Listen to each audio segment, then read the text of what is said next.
how to change wiper blade for BYD Sealion 7. You can see you can't pull it out because it's blocked over here for both wiper.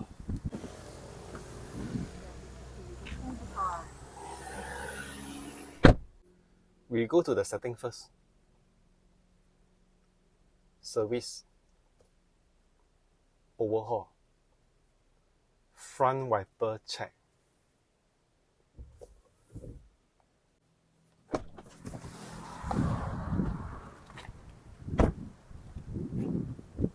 Now we can put it out like that. To replace the wiper for all the BYD models, they are using the push button types. Just pull and slide it out.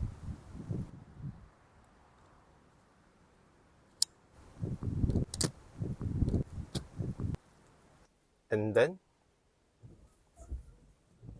back to normal.